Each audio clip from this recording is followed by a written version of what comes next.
Well, President Trump marked his first day back in the White House with a flurry of executive orders. One of the first included dismantling some of the former president's diversity, equity, and inclusion initiatives within the federal government. Trump also brought back a policy from his first term, Schedule F, which strips some civil servants of employment protections, but perhaps the most impactful to the local workforce. A hiring freeze, as well as a mandate forcing full-time government employees back into the office. Now, no positions emptied as of yesterday at noon can be filled, and no new positions can be created. The hiring freeze does not apply to the military or immigration enforcement. Now, with more on yesterday's historic events, here's Rebecca Castor. For the first time in 4 years, President Trump is waking up at the White House, and he's getting right to work. President Trump began his second day in office with a prayer service at the National Cathedral in Washington. The new president is moving full steam ahead, issuing a flurry of executive orders and directives.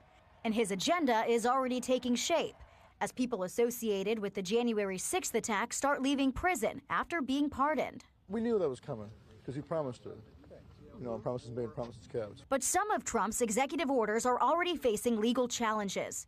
The ACLU filed a lawsuit last night saying his decision to end birthright citizenship for children born in the U.S. to illegal immigrants violates the 14th Amendment. Trump's order is basically saying if you're not here legally to begin with, you and your offspring aren't subject to jurisdiction in the United States. Meanwhile, new Vice President J.D. Vance swore in Secretary of State Marco Rubio this morning after he was unanimously confirmed by the Senate. The priority of the United States Department of State will be the United States. Now, senators are moving quickly to confirm other cabinet members, hearing from UN Ambassador nominee Elise Stefanik and Veterans Affairs Chief nominee Doug Collins today. If I'm confirmed by this body, the VA will be my mission. The UN has not lived up to this founding mission, and we must demand better. And later today, President Trump is expected to make a major announcement on infrastructure. In Washington, Rebecca Castor, Fox News. Yes, it is quite the busy day for the president. I want to take a live look right now at the National Cathedral, where you see the president, the vice president, and their families attending a prayer service. Now, the service includes leaders from diverse faith denominations. By the way, through the decades, this national prayer service has become a tradition in the morning after the presidential inauguration. Of course, we'll keep a close eye on that, and should the president have anything to say, by far, we'll take you there. Now, joining us to discuss all things surrounding politics is Mr. Barak Lurie, political strategist, back here on the Live Zone. Good to see you, sir. Thanks so much for having me. What a Barak, fascinating day history was, yeah. Yeah, I got to tell you, it's been a busy 24 hours, now going on 48 hours. We had the opportunity to chat with you last night immediately after the president was sworn in, and then we made several comments from the Oval Office. Obviously, the top story today, yet again, happens to be the pardons of those who took part in the January 6th riots. A lot of folks either for it or against it. What say you about that, sir?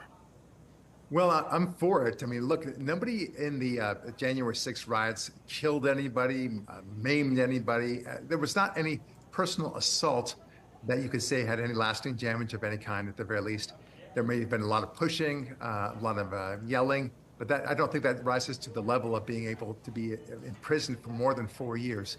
So pardoning these people, especially in light of the very dubious circumstances under which January 6th happened in the first place, I think was very appropriate.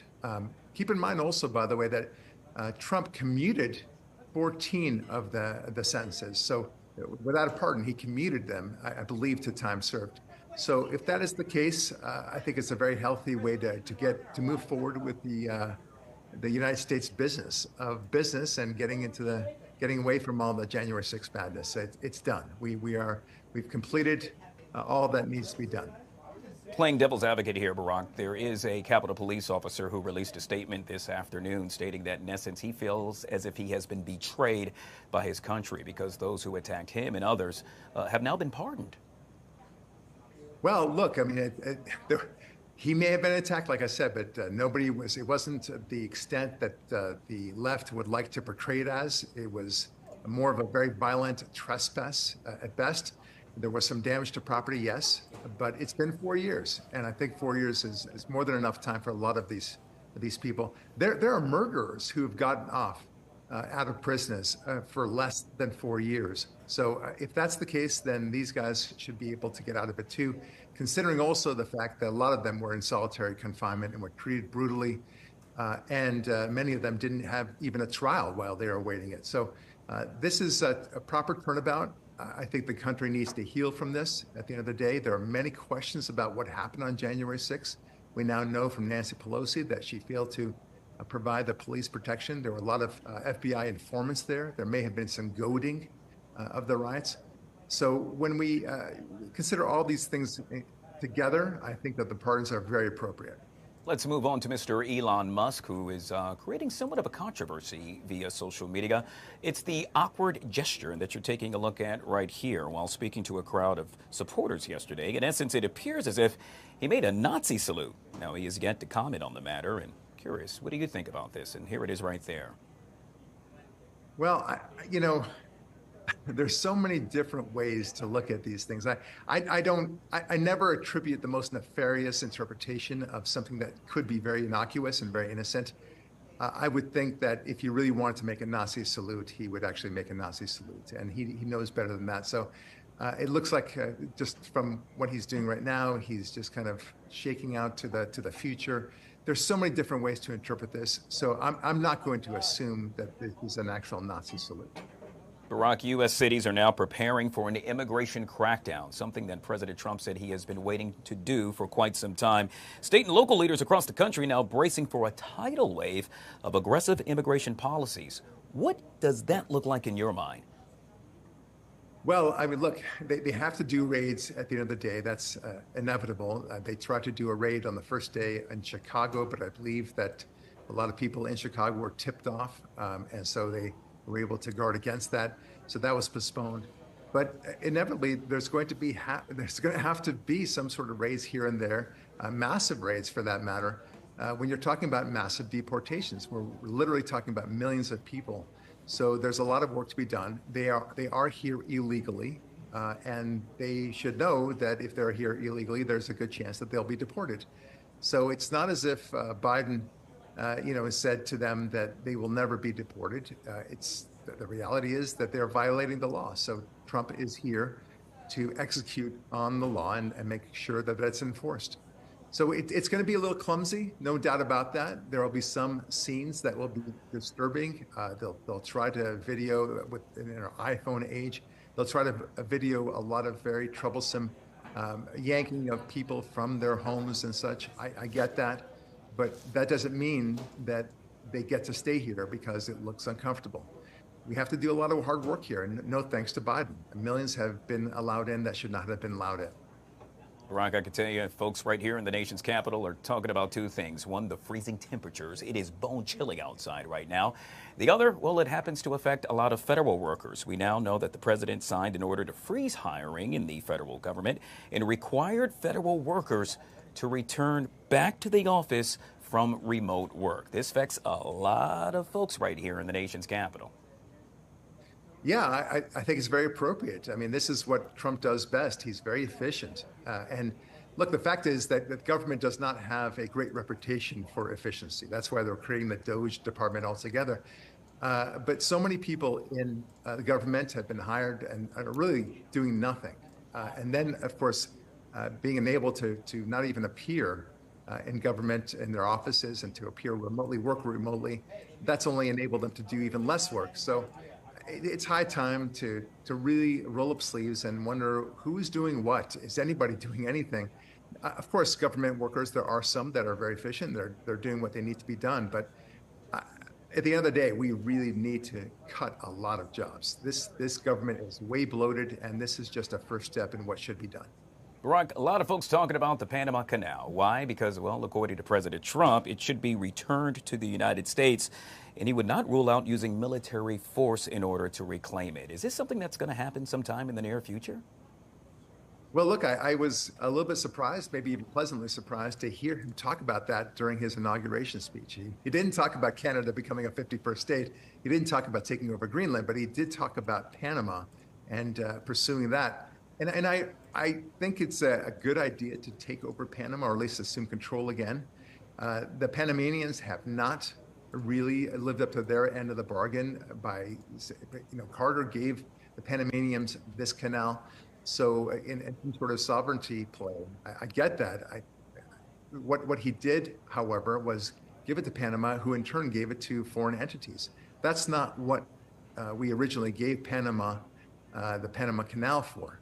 So now that they've clearly violated their end of the bargain, it may be appropriate for America to take over.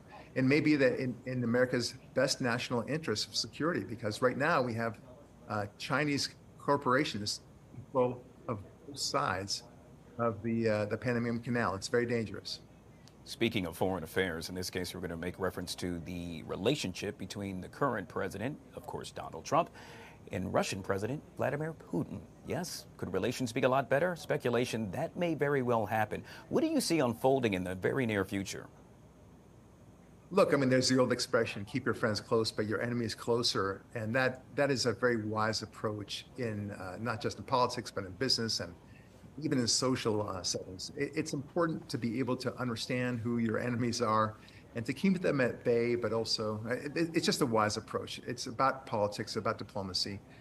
Trump did this very well with Kim Jong-un in North Korea. He treated him with respect, but at the same time made very clear to him that he is the enemy. And Kim Jong-un did nothing during Trump's administration to be bellicose about it. And I suspect he won't do anything this time around. Same thing for Russia with Putin. It's just smart to be able to play Putin and to understand what he needs to get done and to play the diplomatic political game that he has to. You just can't win by just putting up walls all the time. So this is how peace gets done. This is how détente gets done. And suddenly the Democrats are very surprised that Trump is willing to work with Putin to get him to heel. That's the only way it can be done, unless they want a full-on war, in which I'm sure they don't. Barak, we'll end with this, and that happens to be the subject surrounding TikTok. We know that President Trump has said, hey, TikTok, you got 75 days in essence to get your act together. However, a part of that, in essence, would really require a U.S. company to have a 50% stake. China, not too happy about that. Well, I'm not surprised that they're not happy about it, but the reality is that China, and I don't think they can even deny it, has been spying on Americans, using TikTok as that vehicle to do so. It's a Trojan horse, call it what you will, but it's been a very dangerous, very destructive force. And God knows how much information the Chinese have been able to get through TikTok. So it's an enemy that has managed to entrench itself inside America with all our citizens. We have to do something about it. I think that the legislation was a very wise one. It was not a bad idea for President Trump to go ahead and delay it a little bit more, the cause of getting a new buyer. That's fine, but it has to be done. He's not saying that the law will not be in effect.